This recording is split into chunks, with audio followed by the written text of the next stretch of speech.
All right. And we are live once again. Episode 3 of the Best Boys Center Ice Podcast Season 2 is coming up here shortly. We're getting ourselves situated in our seats, getting everything put out on Facebook, shared on Facebook, what have you. And we will be getting going here in a couple minutes. Alrighty. This would be episode 3 of our podcast. I just told him that. Oh. Well, it would help if I listened, huh? Yep. All right.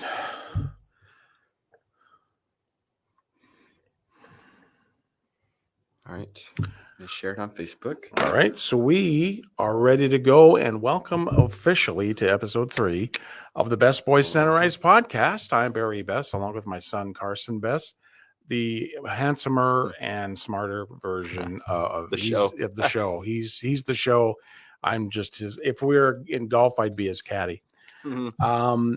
It was. We're in a new studio. We really love our new studio, and we got a great view. Well, you can't see it because the light's too bright. Once we get into later in the year, we'll have this open, and you'll be able to see the view. We're right across the highway from the San Antonio International Airport, so occasionally you get to see the planes drop it in when they're landing or flying out, and then you see the towers and everything. It's a great view here that we have in our studio. Like Dad said, we're on episode 3. In a minute, we'll give our shout outs to everybody we need to shout out, and then we'll get started going over our team's weeks for the first week of the NHL season. Again, your volume's up like last week. I thought I had it. And anyway, we will be going over that. Some other league stuff that happened this week. Teams that are sinking, already climbing up. What we kind of expect to happen here this next week. But yeah, it was. We'll go ahead, I guess, and begin getting started here. Yeah, since we have a little bit more time today than last week. Yeah, we do. On time. So I want to give a shout out to the I Am Refocus Radio Network, which we are proud to be a part of, along with Rudy Compost Jr. and Sweep the League. And there's some other great shows on the I Am Refocus Radio Network with Shemaiah Reed is the man in charge of that, including his own I Am Refocused Radio with some great interviews. You can listen to the past podcasts there. Also, I encourage you to check out Rudy Compost Jr. and the Sweep the League, because Rudy takes care of the rest of the sports while we do the NHL. It's a great show. He was just at Comic-Con here in San Antonio. So check it out. It's all on the I Am Refocus Radio Network. And so we'd like to give a special shout out to them. So let's start like we always do by the week that was. Do you want to start with the Pittsburgh Penguins, or do you want me to start? Because which way do you feel like we should do this? I want to get mine out of the way. Okay. So last week at this time, we were a day out from both of our teams starting their seasons, and very optimistic, of course. And then a week later, the Edmonton Oilers are 0-3-0. How did they get there? Well, they totally got wiped off the board against Winnipeg in Game 1, 6-0. Then they go into playing Chicago, and you figure, okay, it's an opponent that they could probably take care of, and they lost 5-2. And then Sunday night was the first round of the Battle of Alberta, and again, when you looked at the schedule, you thought, okay, that should be an Oilers win, but it wound up not being. It was 4-1 for Calgary. But I have to say, and I normally don't, go like this, but in the 2 games against Chicago and Calgary, 3 goals were taken back by the Edmonton Oilers. One of them was questionable, and that was against Calgary, the Corey Perry goal, which would have made it 2-0. Yeah. They called it goalie interference, but there was no real bumping. There was a little bit of a bump that was initiated by Perry and the defenseman on the goaltender. And then he got reset. Corey came out it was on the line of the blue paint, but did not interfere with the goalie making the save, but they called it back on a goaltender interference. I think the goaltender interference was one in the Chicago game. That one was legit. Then there was the offside one against Arvidsson would have made it 3-0. So if you look at it that way, if the Oilers got those goals, especially the 2 goals against Calgary, and they didn't get the calls, result could be different. The results could be different. They didn't get a lot of the penalty calls, but that's the game of hockey. And so they're okay. So they're down. They're down like 0-3-0. The last time they were 0-3-0 was in 2015 in Connor McDavid's rookie year. Now, a stat that I'm not too excited about is the fact that the last time when the Oilers have only made the playoffs one time when starting the season 0-3-0, and that was in 1981. Okay. Well, that's not very favorable then. So that's not very favorable, but you can't really take that into account. No. What I've seen so far from the Oilers is I think they started out with the lines that we were predicting, and then they started shuffling things around. I think Knobloch went into panic mode against Chicago and put McDavid and Draisaitl together, and then did kind of the same thing. And so he's been moving his lines around, and I've got the projected lineup because the Oilers play tonight against Philadelphia. That's going to be an interesting game. That's going to be an interesting game. Philly's 1-1-0, I think, right They've been now. playing actually pretty good. And so if you look at the Oilers so far in the first 3 games, defense has been the problem. Not that it was like it's just no cohesiveness. There's bad passes being made from the defense. I think the Oilers played better against Chicago than they did against Winnipeg. And I think even though they lost 4-1, I think they played a better, more cohesive game up front against Calgary, with the kind of like the switching of the lines, of which it looks like what they're going to have tonight is what they had against Calgary. Like the goaltending, okay, you look at it and you think in the first 3 games between Stuart Skinner and Calvin Pickard, they have given up 15 goals. All right. Yeah, 15.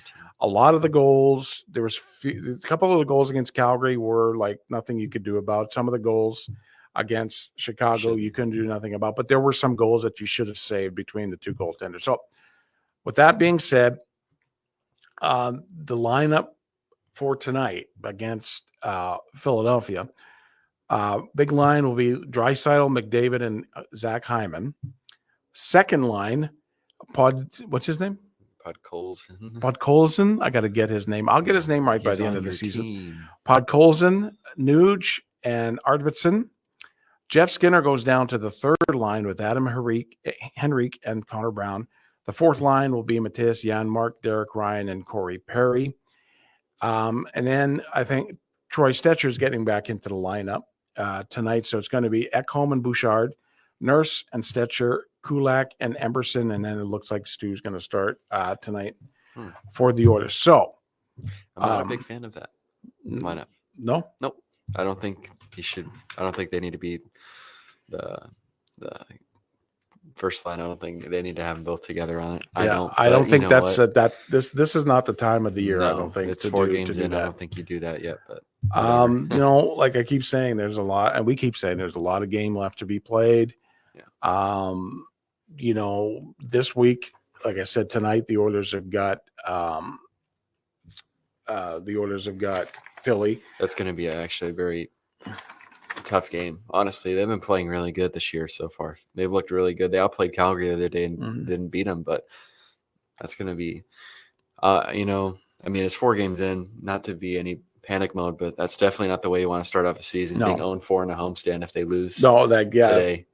That's not going to be very good, considering now they'll have to be anticipating a lot of road games, having such a big homestand right off the bat. So they got to get on it tonight. I almost would rather them been on the road for 4 games. Yeah.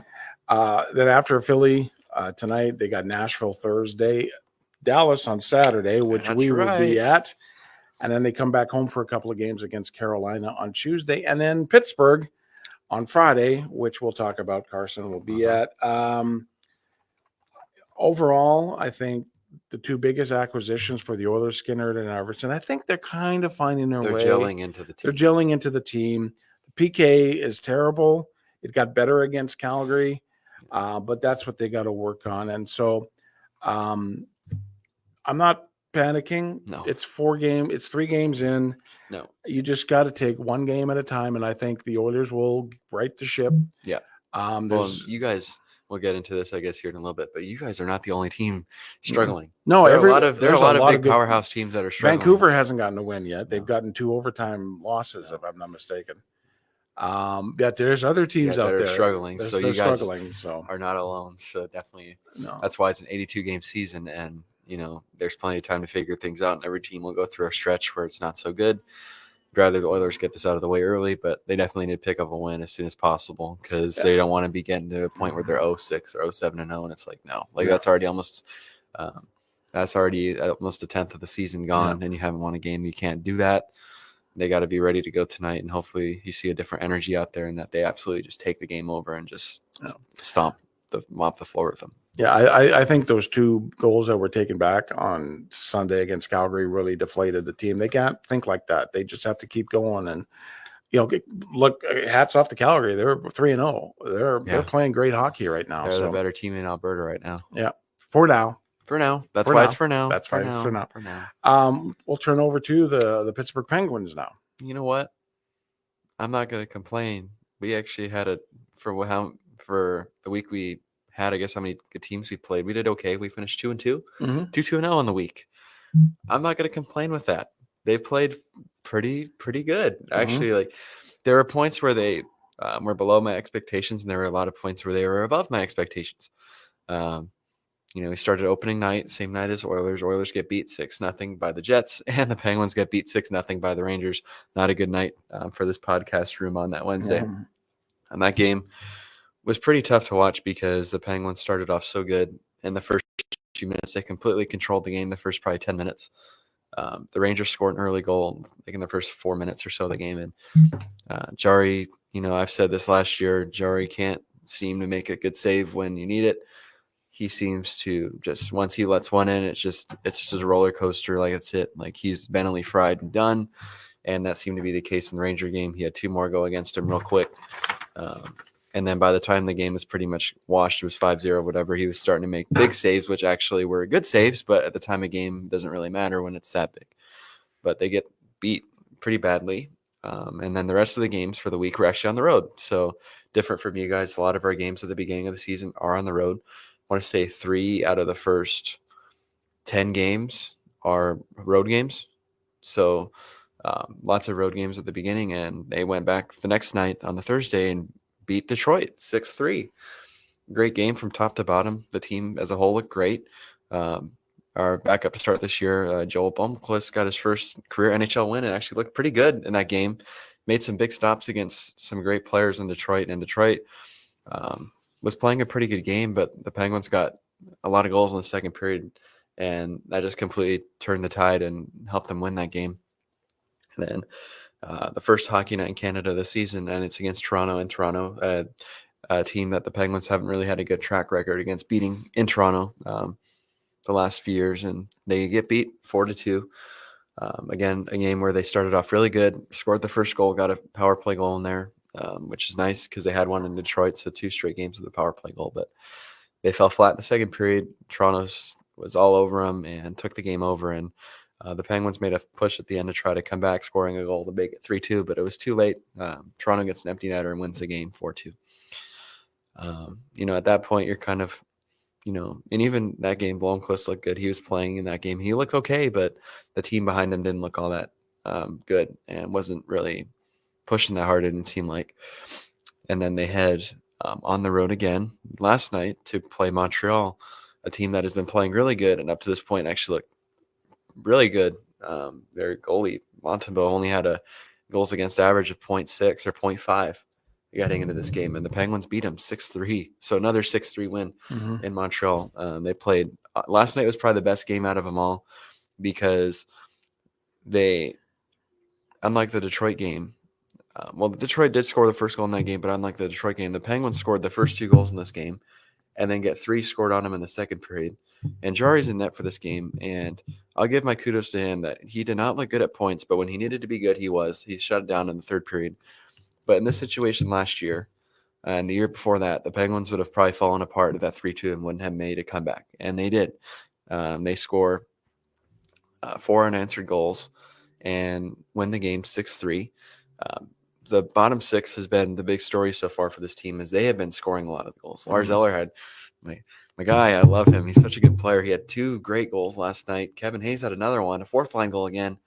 And then Malkin had a goal. Letang had a pretty goal. I don't know if you saw that one off of a breakout 3-on-1. Yeah. Matt Grzelcyk made a great play on that one up the wall and passed it across. But they looked really good last night, and they looked like they were playing as a team. And it was funny because out of all the games so far this season, that was the game that the top line looked the worst. But it didn't matter because the whole team was able to take it out and win, and the bottom guys were scoring and contributing. And I'm fine with that. You know, Sid's good enough player that he'll come around and find his groove. Mm-hmm. I think that top line is just missing, honestly, a scorer, but they won't really be able to get that, I don't think, with the way they're structured with their cap situation. So they'll just kind of be having to rotate around. I really don't think you want to mess with anything when it comes to the chemistry of the bottom 9. So I think, you know, just working on that first line's chemistry, getting them able to read each other and kind of get back into it, I think will be key. But it doesn't matter when you're winning games and everybody can contribute. I'd rather that than the top guys have to carry the weight like they have the last couple of years and score all the goals. It's coming from everybody. So I'm impressed with, honestly, up to this point, being 2-2-0, 4 very hard games, how much they scored. They scored a lot of goals, except the first game. I mean, they're averaging about 3.5 goals a game, which is perfect for me. That's the problem we have had the last few years, is not being able to score. Power play seems to be clicking a little bit. They scored 2 out of the 4 games. Penalty kill has been pretty okay. They've let in a couple, but overall it's looked really good. If the goaltending can just be a bit more consistent, I think if Jari can find his groove, because it doesn't seem like he's going to be out. So if he can find his groove and be that confident player he was like in the third period yesterday, then this team is going to be in for a good year. And they have depth cooking down in Wilkes-Barre, so that's going to be something to watch too in case this team starts flailing a little bit. But yeah, I'm very encouraged by the start. Again, coming off of a bad game against New York, that could have fallen south easily off of a back-to-back. You win that. You play a pretty okay game in Toronto, maybe not great, but okay, and nearly get the dub there. And then you head and play in a tough arena in Montreal, and you beat them, a team that's been red hot. So now, you know, we look into the rest of the week here for this team, and a pretty tough schedule, honestly, for the most part, to start the season off. Tomorrow, they head home to play Buffalo, which a team that's been struggling a little bit, but is looking to find their groove, and that's not going to be an easy game by any means. And then Friday, they are back home again to play Carolina, team that's been the bugaboo for this organization the last few years. That's just owned them. We'll see how that game turns out. I'm interested to see because of the bottom 6 being a lot better this year. And then now for the trip, starting up next week for me, begins Sunday in Winnipeg, an afternoon game at 2 o'clock, the first of 4 that I'll be attending in person. Very excited to watch that one. I'm hoping it'll be a great game. I anticipate it to be a really stingy effort by the Jets, but hopefully the Penguins can break through that and score a little bit in that game. And then Tuesday night, we head to Calgary to play the Flames. Again, a team that's been surprisingly hot, but I think the Penguins can catch them and should be another great game. And then on Friday, an in-person viewing of the Sid versus Connor show, and the Penguins take on the Oilers in Edmonton. Going to be a great game there as well.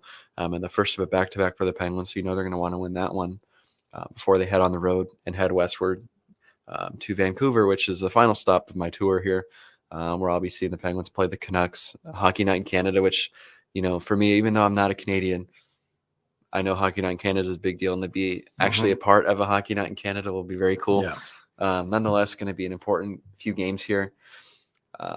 Honestly, I think if the Penguins can beat, the Canes. if they can win those 2 games before heading on the road, I think that'll be huge for the team. You know, some relief, I think, in kind of getting them above where they're used to, which is not being very high on the standings. But nonetheless, there's a lot to be excited about for this team. And I'm hoping that they continue the whole 4-line play that they've been using. And even yesterday, putting in Puljujärvi back in the lineup made a difference for this team. He played a great game for the Penguins yesterday, and he showed why he shouldn't have been taken out of the lineup the other day against Toronto. But that's the recap for the week for the Penguins. They were 2-2. Very happy with that. Again, 4 very high caliber teams. And the Penguins showed that they still have it and that they can have a lineup that contributes. So I'm pretty excited with what I've seen so far. I'd like to welcome Rudy Campos Jr. and also Keith to what they're watching right now on Facebook Live, which we are every Tuesday around 5:45 Central Time is when you can catch the Best Boy Center Ice podcast.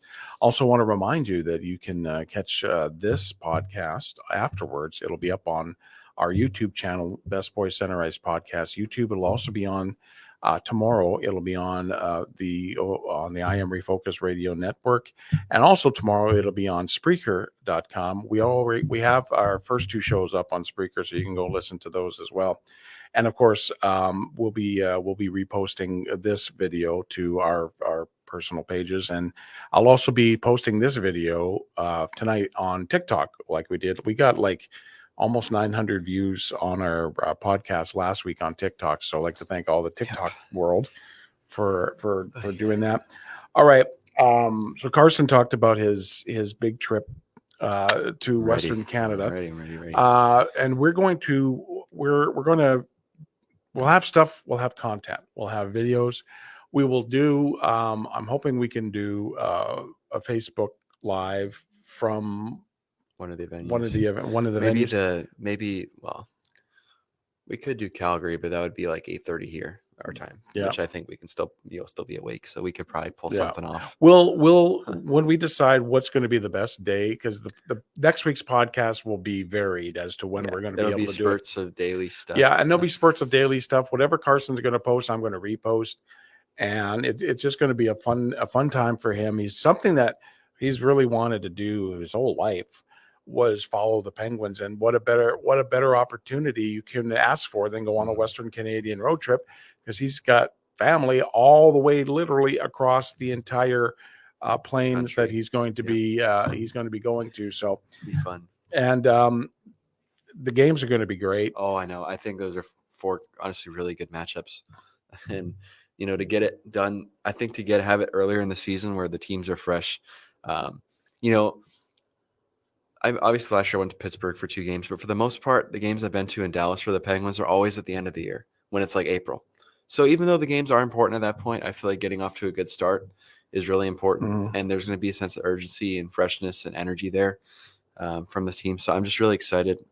I have great seats for all the games, so that'll be nice. I'll get a really good view of every second of the action, but as well getting to explore again a new place. Obviously, I've been to Winnipeg before, but never been to any of these cities before, so I'm just going to take it in and enjoy all the scenery and all the things to do out there while I'm there, and not take any of the experience for granted.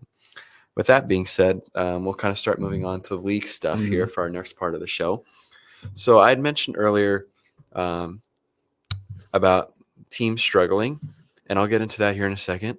But I want to talk about something special that's going to happen tonight here in the NHL, and that is the home opener for the Columbus Blue Jackets tonight against the Florida Panthers. So obviously there's going to be which should be actually going on right now, the ceremony to honor Johnny Gaudreau and his brother Matthew, who passed away on August 30th, I believe it was, of 2024, so about a month or so ago. Johnny was a star forward for the Columbus Blue Jackets that played there for 2 seasons before his life tragically ending last month. And in honor of him, the Columbus Blue Jackets are having a major ceremony to honor himself and his brother in their home opener tonight against the Florida Panthers. Both teams tonight are going to be skating out for warmups in number 13 Gaudreau jerseys. As well, there will be number 13 decals behind each of the goals on the ice for the Columbus Blue Jackets this whole season. And you anticipate it's just going to be a very emotional night, and hopefully a night that the Jackets do win this game. They've been playing really good so far, but to win this game would be special. Nonetheless, just to play the game in memory of him would be great. Playing it against Calgary as well, or not Calgary, Florida is going to be interesting because I know tonight Matthew Tkachuk's not playing in this game. He's out because of an injury. He didn't travel with the team, but to play against a team like Florida, who has the likes of Sam Bennett, who played with him in Calgary when he was a young buck, and nonetheless, all these guys know him. He's been in the league for years. It's going to be a great ceremony, and hopefully, again, a night that the Jackets win. But nonetheless, just I don't want to say an end to all of the stuff that happened, but this is kind of the closing of that. Mm-hmm. This is, the funeral ceremonies happened, every memorials for him have happened, but this is like the final event, is the opening night of a new season, a new journey, and after tonight, you turn the page and the Jackets keep going forward, but I mean the whole season will be playing for him. But going to be a great event to watch. I want to tune into the game a little bit just to see what's going on later. But that's the big event happening tonight.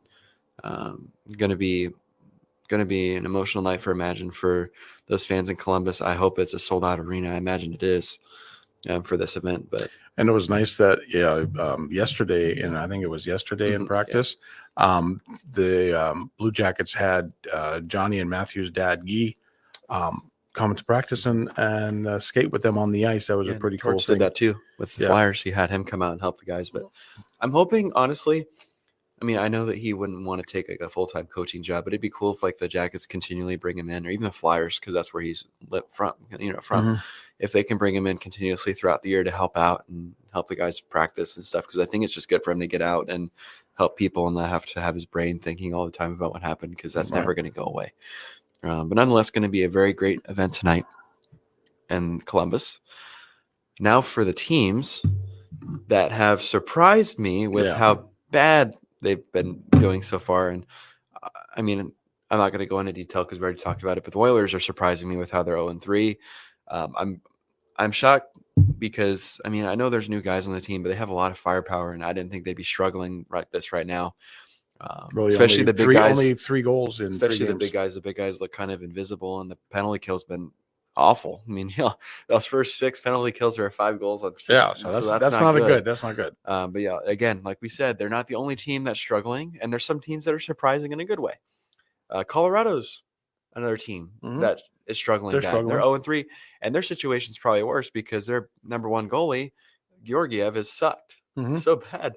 His goals against average, I think, is almost 5 or above 5 for 3 games. That's not very good. Again, a Stanley Cup champion 2 years ago, or 3 seasons ago, technically. A team that I didn't expect to be down there. Nashville hasn't won a game yet. I mean, Buffalo's 1-3. Now, there's a couple teams that, in a good way, have surprised me. I think the first one that can be the most obvious for everyone up to this point that's very pleasantly surprised is Utah. Yeah, Utah. Yeah. You know what? They're playing really I said last week that they could be a dark horse to make the playoffs, and I really think so. You look at the way that team's played. Their goaltender, Connor Ingram, is pretty solid. They have a youthful team that has a lot of enthusiasm. They're getting support from the city of Salt Lake. They're getting support from the other professional sports team in Salt Lake and the Jazz, which I think is something that the Coyotes lacked. They didn't get that much support from other sports teams, the other people of the surrounding area in Phoenix. Right. They're getting it here in Salt Lake. And I think that's motivating them to win and win and win. And they've won some tough games. They lost yesterday to New Jersey, but they beat the Rangers at MSG.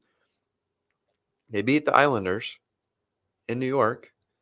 And then they won opening night against Chicago. They're going to be a good team to watch out for. Ottawa's look pretty okay. They're 2-1. They won a crazy game yesterday against LA. 8-7. Yeah, right. Was an intense game, and it was an afternoon game too. I forgot that they had afternoon games because of Columbus Day or whatever. Columbus Day, or whatever you want to call it. But yeah, so those teams have really surprised me. I don't know what your thoughts are on what teams have surprised you, both negatively and positively. Well,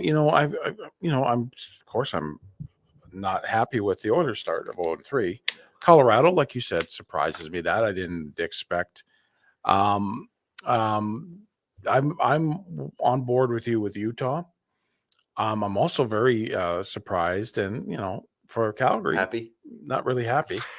but I'm surprised that Calgary is 3-0, especially after Markson went to. Yeah, I know. Because now I think their number one is Vladar. Yeah, I yeah. think I don't even know who their backup. Oh no, it's Dustin. It's Vladar and Wolfer and net. But yeah, that I didn't expect them to be 3-0. And like Vladar looked really good against the Oilers the other I really night. thought after losing Markstrom, and I mean again, it's a long season, Mm-hmm.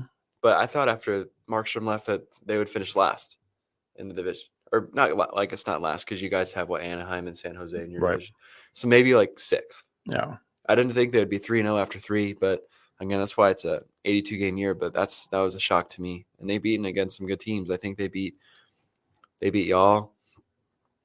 They beat Vancouver. Yeah, they beat Vancouver. That's another team that hasn't found a Yeah. win yet, but they've only played twice, but they haven't found a win. They've gotten just two overtime losses. So, it's a different start.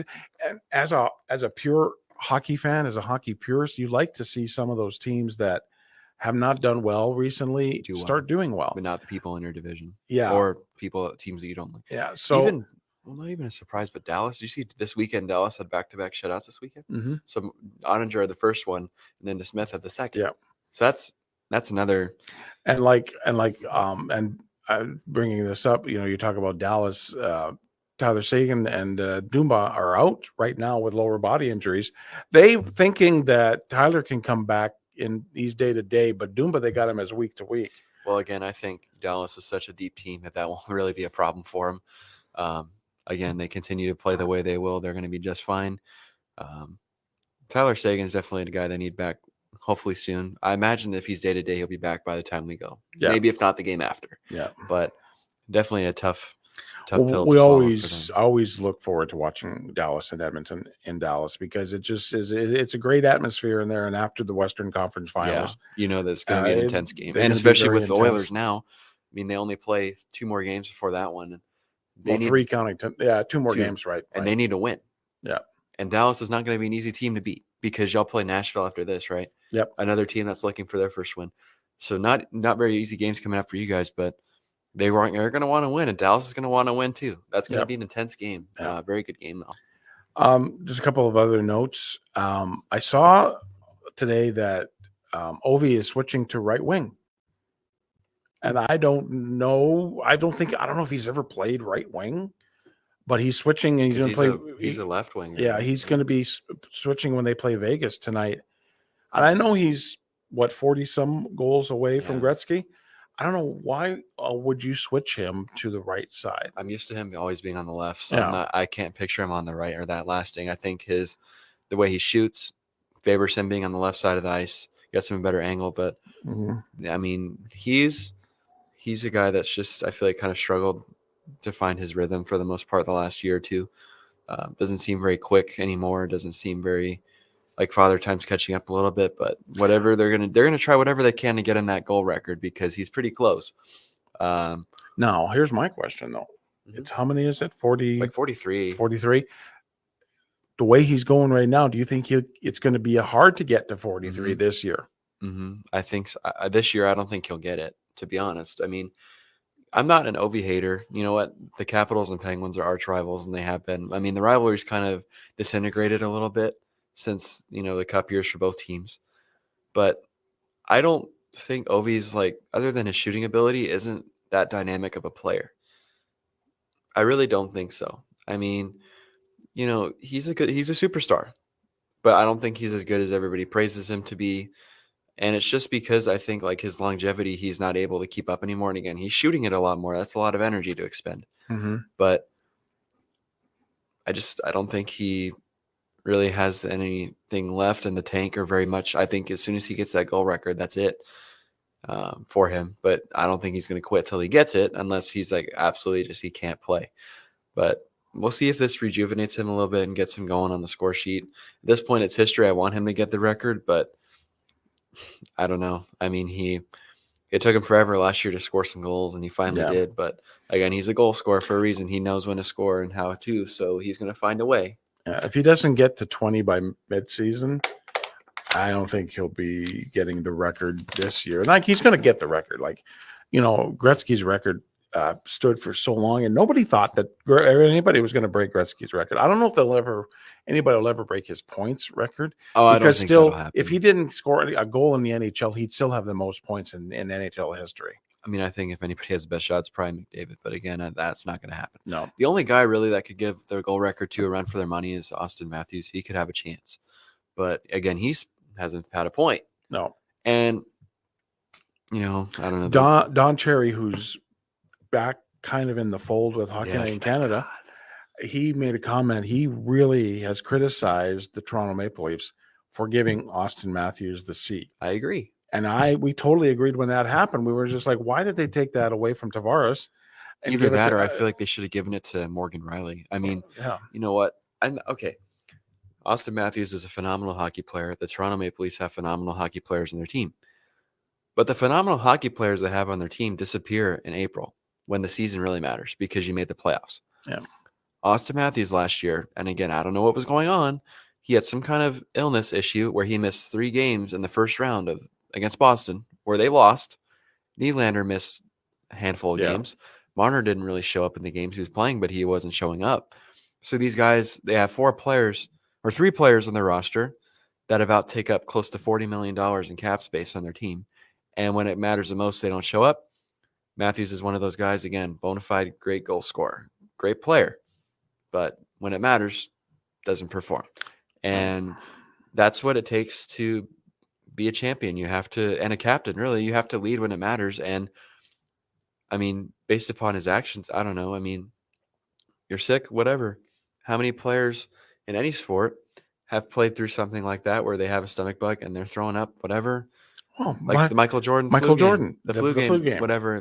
He had food poisoning. Yeah. And, throwing up, can't keep anything down, dehydrated, probably exhausted, plays through it because he just wants to win and he's going to do what he can to win. And he knows him being out there will help the team more than hurting it. When Matthews isn't playing, it hurts the Leafs more than it helps them because they lose their best goal scorer. But you know what? All the media wants to praise the Leafs as being the best team in the league or being a contender every year. Yeah, the Penguins lose to the Leafs every year. I'm used to them losing to the Leafs pretty much, except when they play at home. But the Leafs haven't done anything, and they don't make it anywhere in the playoffs. They get to the first round, and they're eliminated. It's like you might as well give the team a first-round bye. But I don't think changing that captaincy will give them a better shot of winning a round. That is for sure. No, I totally agree. And we talked about it as soon as it happened, and I couldn't believe they actually did it. And Tavares captained the team. John Tavares captained the Leafs for a while, but he captained the Islanders and a team that was a hard team to play against and made it places in the playoffs. And he was a big piece of that franchise. Yeah. He hasn't won a cup, but he knows how to get to the playoffs and how to succeed. And because, not necessarily, although it happens quite a bit when you look at Sid and you look at Connor McDavid, but not necessarily the top scorer that should be your captain. It's the leadership part. And when you look at McDavid and that documentary that they had on Hulu, I think, about how passionate and how upset he was during the Stanley Cup Finals, and then especially Game 7 when he didn't go. The reason why he didn't go out and get the Conn Smythe Trophy is because he wanted to be in the locker room with his teammates because it was a gut-wrenching moment. That's what a leader is. Is Austin Matthews that guy? No, because a leader, like you said, would go out when you're hurt. As long as you can play, you're going to play. You should go out there. I mean, even if you're on the bench and you're maybe not playing as many minutes, but if you're there, but even look at even in the final 19 when Chara got his jaw broken by a puck hitting him a slap shot, and he had to have his mouth wired shut, and he had to wear a cage, and he played, and he couldn't eat. Yeah, he couldn't even chew. He had to drink everything, and he was still playing. I mean, that's a brutal injury to endure, and you go out there and you don't miss any. I think he missed maybe a period, if that, because getting all that taken care of, and then he was back on the ice. Like you look at some of the players that have been in the history of the Toronto Maple Leafs. Wendell Clark. I know this is before your time. Wendell Clark was the captain of that team, and he was a leader on and off the ice. He was one of the toughest guys to ever play the game, and he was a true leader for the Toronto Maple Leafs. Darryl Sittler, who was the captain of the Toronto Maple Leafs. the 10-point game, leading scorer he led the team in the 70s. Lanny McDonald, who played in Toronto and played in Calgary, was. So you get all these guys that have played, didn't win cups. They haven't won a cup since what we said 67. So they didn't win cups in Toronto in the 70s and 80s, but they had those players that had leadership qualities. Maybe they didn't score how many goals? 50 goals. He had 69 last year. But guys like Wendell Clark, guys like Darryl Sittler, guys like Lanny McDonald, up and down, Borje Salming, all these Toronto Maple Leafs players that even though they didn't win, they were in the mix. They were always there. Yeah. And the leadership, but I think Toronto, when they gave the captaincy to Matthews, it was all about, because he's our guy, he's our shining star. And I mean, kudos to him. He's a great player, but and I don't, I have a hockey team. I like the Penguins, but I don't like hating on teams. I really don't, because I like the game. But when you have to be honest about something, you have to be honest. And I just don't think he's a leader. No. And it's not because I don't think he's a great player. I think he is a great player, but I don't think he's a great leader. And I got into a debate with somebody online on Facebook or Instagram, I think, and they had like a list of 5 forwards, like to rank them. And so they had, I think it was McKinnon, McDavid, Kucherov, Sid, and then Matthews. And so I ranked them 2 ways. I ranked them from career and then current. So career, I had Sid, and then I had Kucherov, and then McDavid, McKinnon, and then Matthews. Mm-hmm. I had Kucherov above McDavid because he's won Stanley Cups. Yeah. But McDavid's accolades as a player are amazing, and McKinnon's won a cup too. But as current, I had it as McDavid, McKinnon, Kucherov, Sid, and Matthews. And this guy got a butthurt, probably a Leafs fan, but got butthurt because I put Sid above Matthews right now. And I said, well, because he plays all the time and he shows up when it matters. At the end of last year, even though the Penguins didn't make the playoffs, when they were making that run, Sid was scoring goals and he was getting points and he was factoring in on the game and why they were winning. Yep. When the Leafs needed Matthews in the playoffs last year, he wasn't there. He was gone. He was out. He wasn't playing. And when he played, like, you're copping in game 7. Mm-hmm. You've missed 3 games. But, I mean, we'll see what happens for the Leafs here. I really don't think it's going to make a difference. They'll probably make the playoffs and then go against a team that has just better team dynamic. And, the Leafs have a good team, but when you have that much cap space invested in just 4 people, what are you going to do with the rest of your roster? You don't have a full roster. I mean, you lose some guys that you might need. Like they lost Bertuzzi to Chicago, a guy that I feel like they could have used for his aggression and passion. But we'll see. I think that team's just the way that they did those deals for those guys. And, sometimes I don't agree with how these players are so money hungry and they want the cash. I'd rather win. I mean, take a pay cut and still get paid a good amount of money, but so that way you can get better players to be around your team. And if each of those guys could cut their salaries by like a few million, you probably have $10 or $12 million that you have in extra space to get great players on your team that can make your team even better. Yeah. But I feel sorry for the guys on that team who don't really get paid anything and stick through it every year to be on Team Maple Leaf to try to win. But, at some point, all these players kind of go around to trying to think they can break the curse and help them win. But I just don't see it. No. I think in the East, there's too many good teams that are that have a better team dynamic and leadership role that it won't matter for the Leafs once they make it to the playoffs. And until then, Austin Matthews is not going to be, in my opinion, what I'd call an elite player, because he can't lead a team to win anything. And that's just my opinion.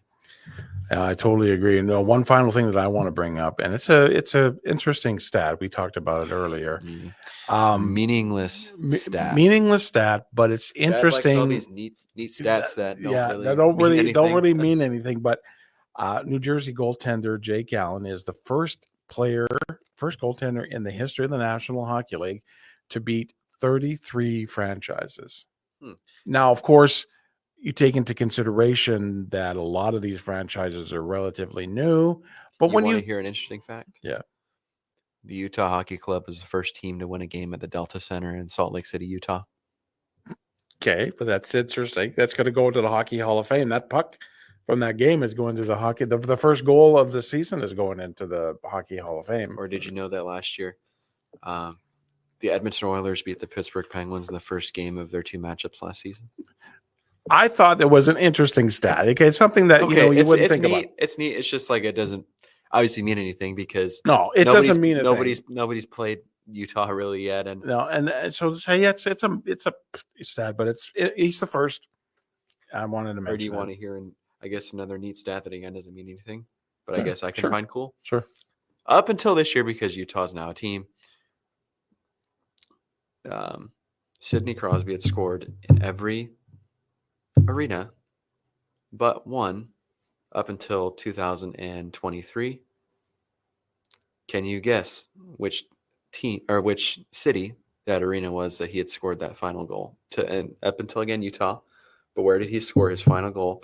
Well, it had to have been out west to complete his where he had scored in every arena. It had to be out west. Mm-hmm. Phoenix, mm-hmm. Seattle. Mm-hmm. He scored in Vegas. Was it Vegas? Mm-hmm. What is it?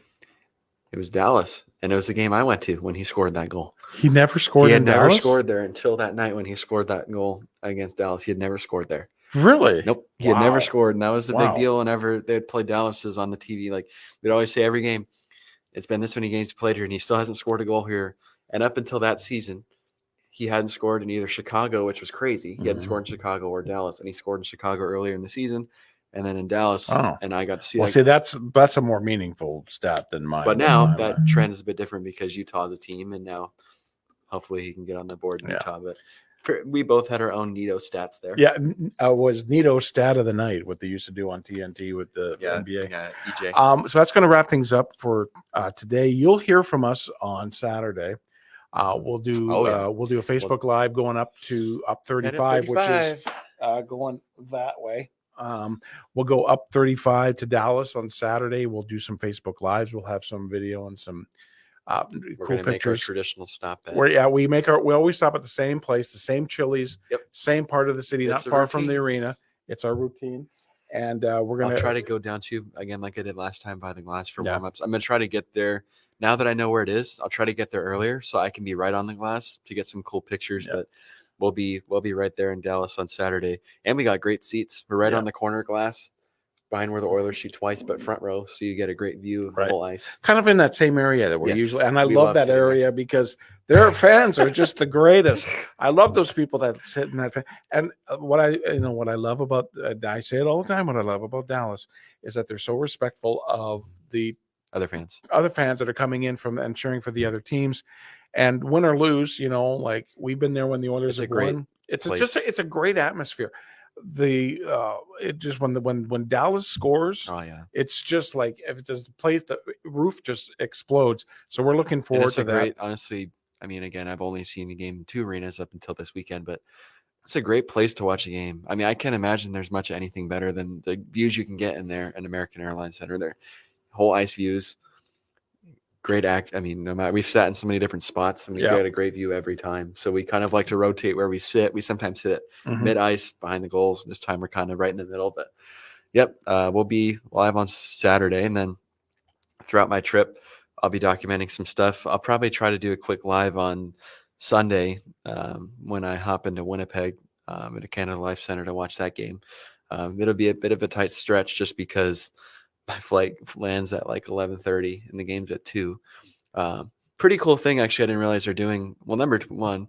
So 2 of the games I'm going to, they're wearing alternates, which is cool. The Jets are wearing their alternates, so like with the Jets on instead. Right. They're kind of like the lighter blue. And then in Calgary, they're wearing the Blasty. Oh, are they? Yeah, they're wearing the Blasty jerseys. But in Winnipeg on Sunday, I'll try to maybe get. I don't know how it's actually going to go, but I'll try to get some footage or pictures. But the Jets are going to be honoring Brian Little in that game because he retired now. Right. So he signed a deal with to retire a Jet. They're going to be honoring him. I don't think it's a jersey retirement, but they're going to be honoring his legacy to the team. So that'll be pretty cool to see that. But it'll be a tight stretch on Sunday for sure. But I'll try to get some cool pictures. And that, honestly, out of all the games, it's probably going to be my best view I'm going to have because that arena is so small. Mhm. But I'm right in center ice, front row of my section, so I'll be right at the center. So it'll be nonetheless a great atmosphere, and then we'll do stuff throughout the week when I'm gone. Right. Probably maybe Tuesday when I'm in Calgary, just because that's our podcast night, and then maybe some stuff on Friday because I'll be in Rogers Place, obviously, booing the Oilers for sure, and of course he's wanting them to. But no, I'm just really excited. Remember, you're going to be with a bunch of people that are going to be Oilers fans when you're fine. with Uncle Keith and the crew there. But I'm, never thought it's something I could pull off. And I mean, I didn't think I'd be traveling to Canada to watch them play. Obviously, I've wanted to go to different arenas to watch them play, but just worked out perfectly. And now the time's actually flown by pretty quick, but I've got really 3 days and we leave for Dallas, and that's when my vacation begins. So 3 more shifts at the office here, and I'll be shipping off and more than ready to get out there and just experience something new, and to definitely have a bucket list item. I think for any kind of sport fan to do something like that is definitely a bucket list item and something I won't be able to forget. So I'm ready to be across the street here in a few days and flying out. I'm excited for you. I'm looking forward to hearing all your stuff. I'm looking forward to the Dallas trip, and I'm going to be going to Vegas in December for the Oilers and Knights game on December 3rd. So that's going to be great. You'll have to do some stuff there. We're going to do some stuff there. So I wanted to remind everybody, the podcast comes out we go live every Tuesday night at 5:45 Central Time, and it's out on the I Am Refocused Radio Network, usually the next day. You can go to IamRefocusedRadioNetwork.com or IamRefocusedRadio.com and catch it. We also want to shout out to our good friend Rudy Campos Jr. and Sweep the League. He's got a great podcast that's on there. We've been on it. We want to get him on ours one day so we can see we can see what his knowledge is about hockey. And we can we gave him a little bit of a lesson during the finals last year, or just before the finals. And then Spreaker.com is where you'll be able to catch this podcast as well. It's going to be up here on our YouTube channel here in just a little bit. Also, I'm going to repost this. We'll repost it. You can watch it again on Facebook, and I'm going to repost it and put it on TikTok later. So we just want to thank everybody for joining us here tonight. And if you have any comments, you can feel free to send messages in Facebook to Carson and myself, or however you want to do it. Check us out, TikTok. We always do post-game stuff with our teams. We love doing this. We're going to be doing it. It's our first full season, so we're so excited. And we love the new studio. We're going to have some advances in the graphics that Carson's going to work on. But everybody, we're going to wrap things up for right now. But as I always say, in the meantime and in between time, have a great hockey night. Meantime and in between. That's new. That's new, by the way, everybody. I'm stolen it. Yep.